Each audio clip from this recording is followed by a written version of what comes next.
डोक्यावर झिंज्या आणि खापर, कानामध्ये कवडी, दुसऱ्या कानामध्ये बांगडीचा फुटलेला काच, ठिगळांचा म्हणजेच विविध कपड्यांचा शिवलेला सदरा, कमरेला लुंगी, एका पायामध्ये कापडाचाच बूट आणि मुखामध्ये गोपाला गोपाला तीर्थी धोंडा पाणी, देव रोकडा सज्जन, तीर्थी धोंडा पाणी, देव रोकडा सज्जनी, गोपाला गोपाला असं म्हणणारे संत कोण? त्यांची आज पुण्यतिथी. तर सर्वप्रथम मी थोर समाज सुधारक, कीर्तनकार, महान कर्मयोगी गाडगे बाबांच्या या प्रतिमेला अभिवादन करतो. आजच्या आपल्या या कार्यक्रमाला प्रमुख अतिथी म्हणून लाभलेले थोरात सर, केदार सर, उपस्थित विद्यार्थी आणि विद्यार्थिनींना, गाडगे बाबा, तुकडोजी महाराज, भाऊसाहेब पंजाबराव देशमुख हे तीन रत्न या विदर्भाच्या मातीमध्ये होऊन गेले की ज्यांच्यामुळे हा विदर्भ ओळखला जातो. तीनही ह्या ज्या पर्सनॅलिटीज आहेत, व्यक्तिमत्व आहेत, यांचं समाजसेवा करण्याचं पद्धती वेगवेगळ्या आहेत, पण करत मात्र एकच होत,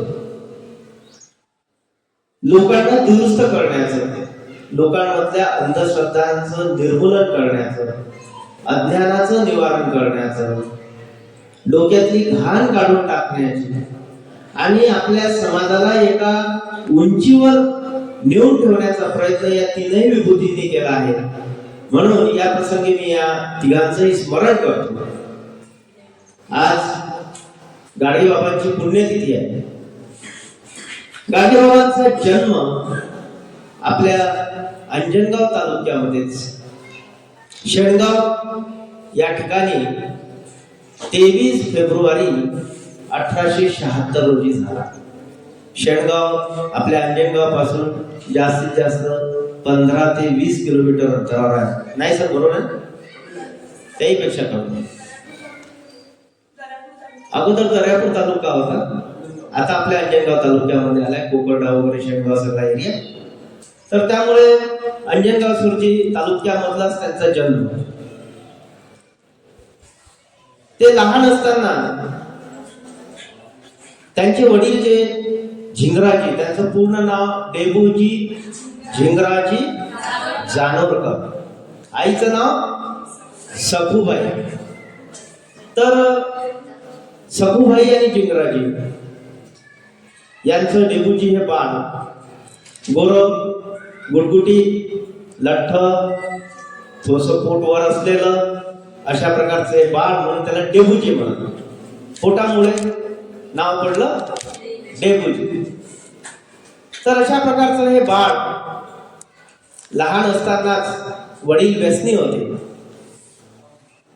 त्यांना दारूचं व्यसन होतं आणि त्या दारूच्या व्यसनापायीच गाडगे बाबा 8 वर्षाचे असताना, डेबूजी 8 वर्षाचं असतानाच त्यांचा मृत्यू झाला.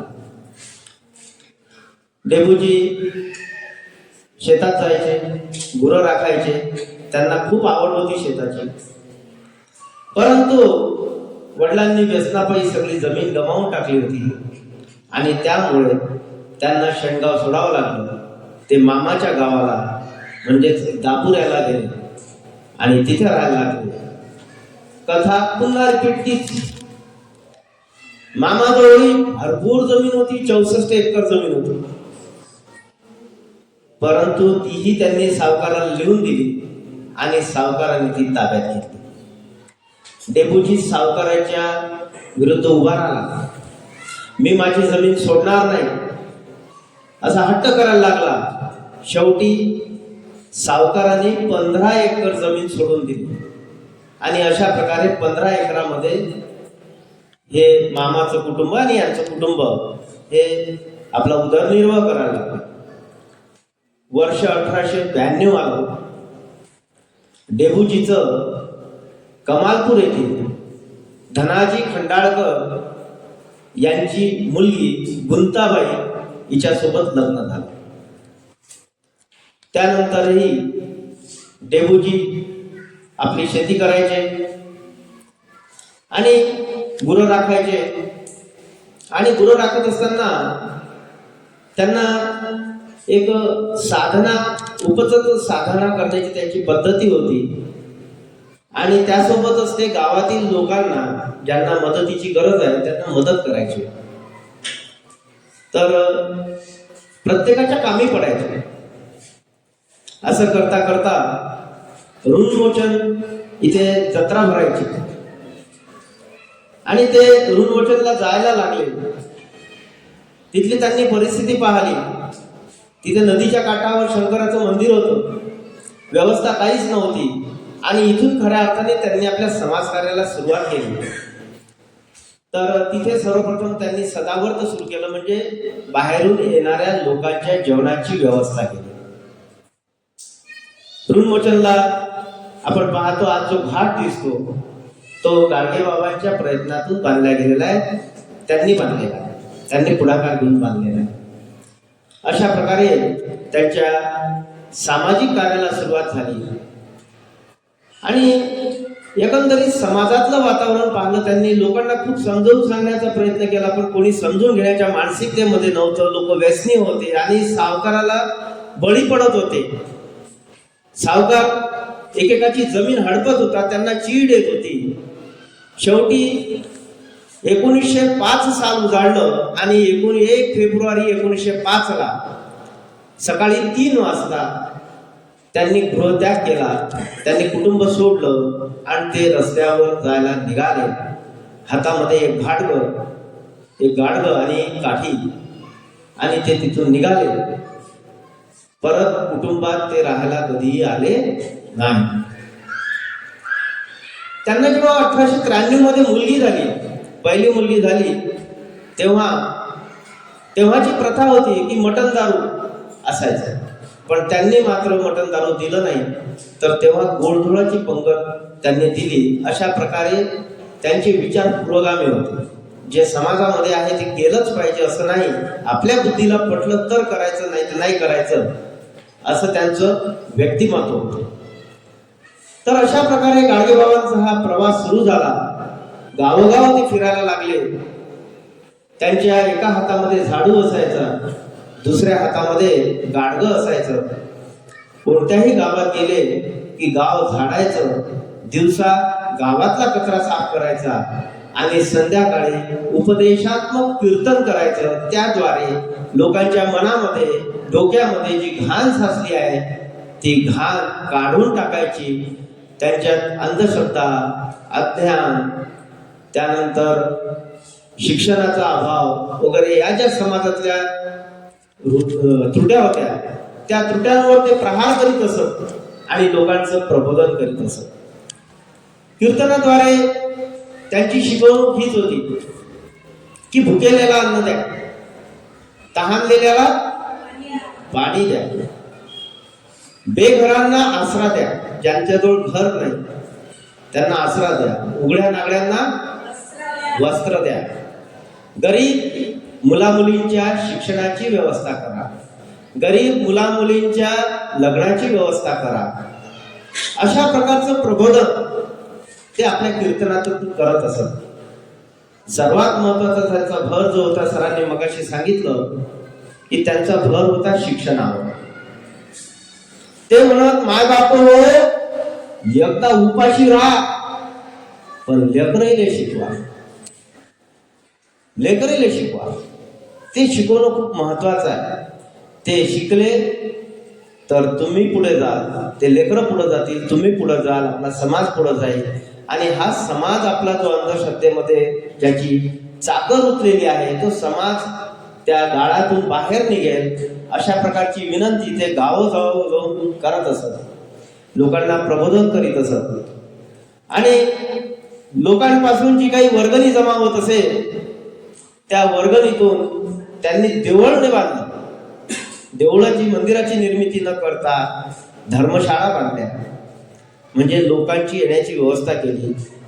देहू, आळंदी, नाशिक, पंढरपूर येथे त्यांनी धर्मशाळा उभारल्या.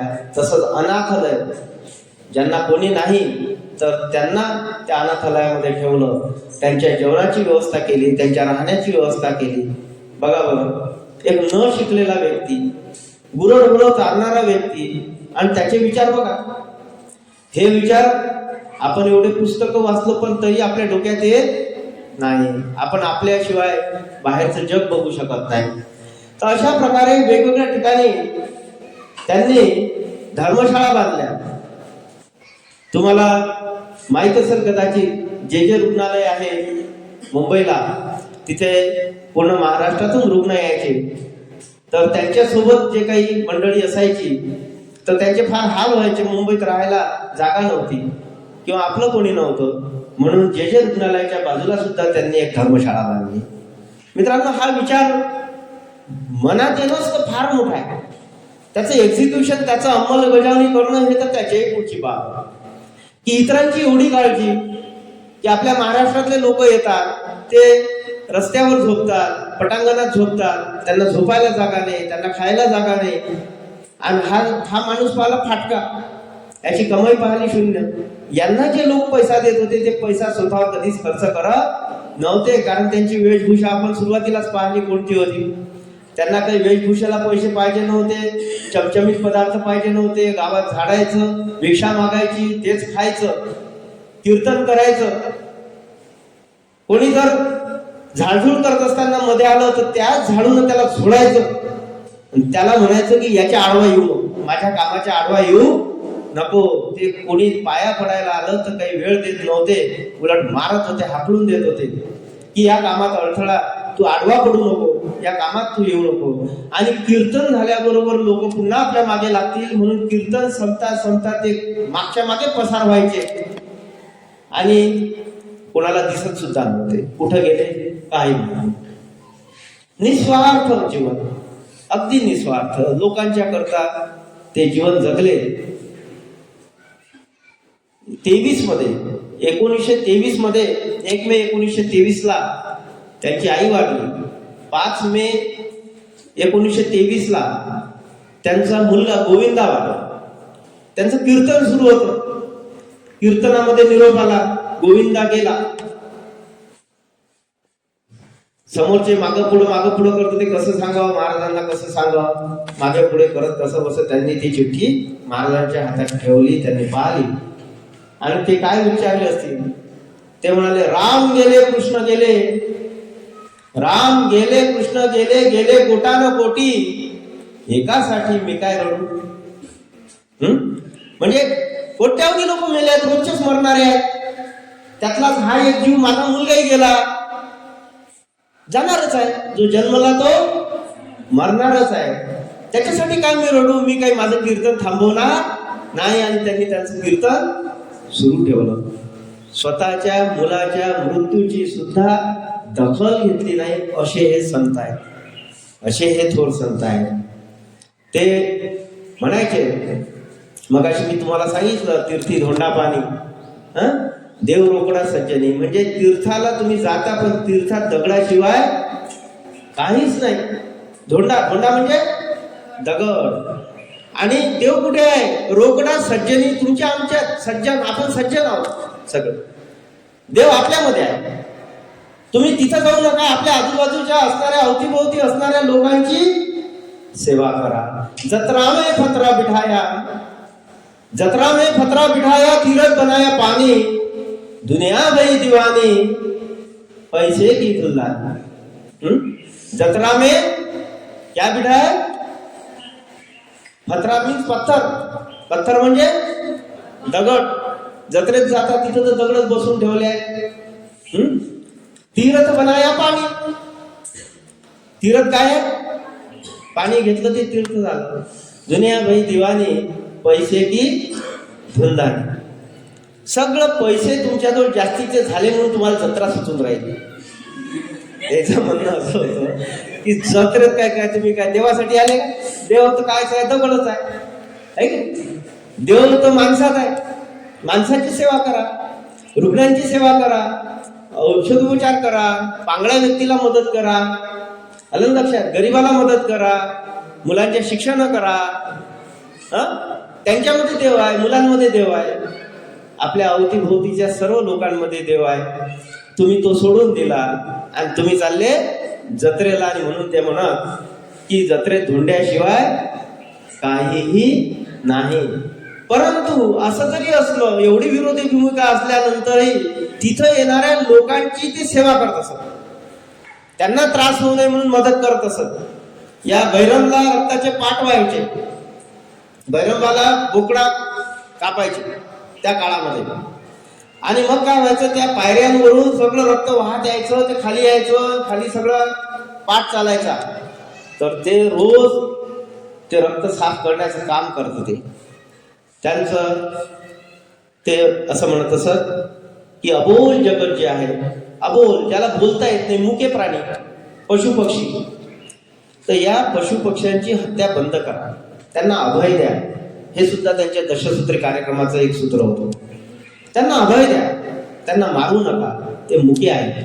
परंतु असं असल्यानंतरही त्यांनी तिथली सेवा, त्यांनी ते रोखलं नाही. त्यांनी मग सेवा देणं सुरू केलं की ते रक्ताचे पाठ, त्याच्यातून सगळे लोक जातात, चांगलं नाही म्हणून तिथे स्वच्छता करायचे.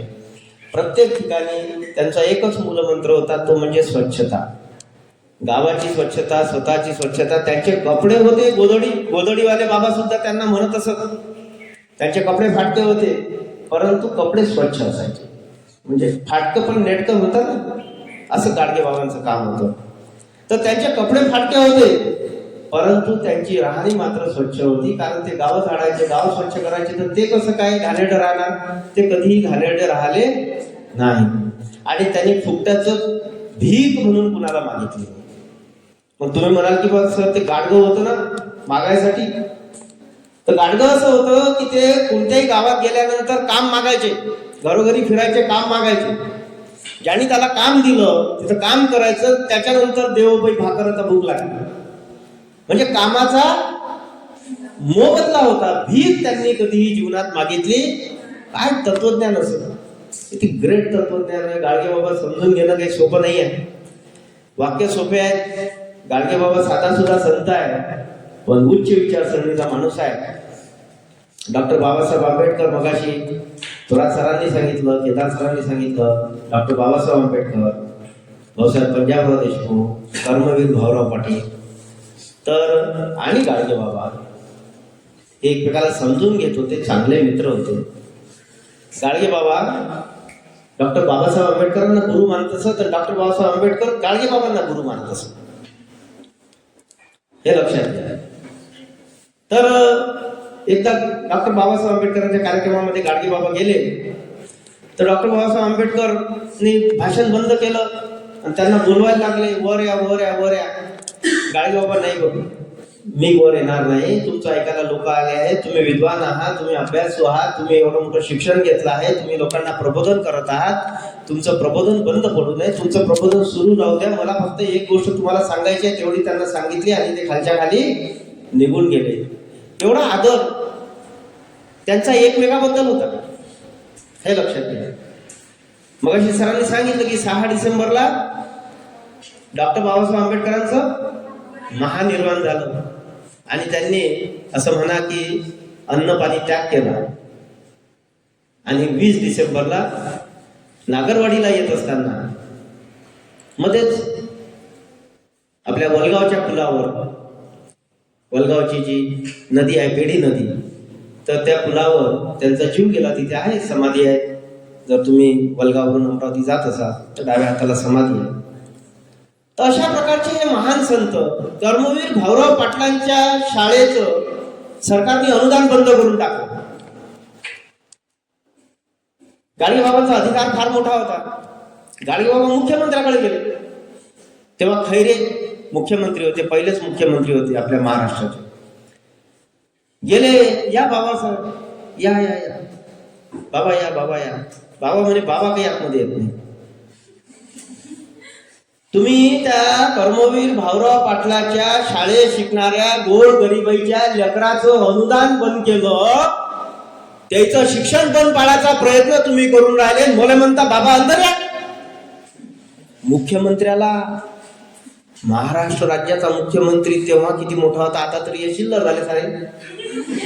मोठा अधिकार होता तेव्हा मुख्यमंत्र्याचा. संयुक्त महाराष्ट्राचे मुख्यमंत्री होते. त्या मुख्यमंत्र्याला बंगल्याच्या बाहेरच सुनावणं सुरू केलं.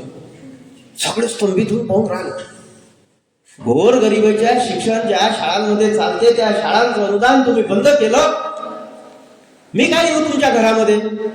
अगोदर ते अनुदान सुरू करा, तेव्हाच मी तुमच्या घरामध्ये येईल, नाही तर मला या शासकीय बंगल्याची काही गरज नाही.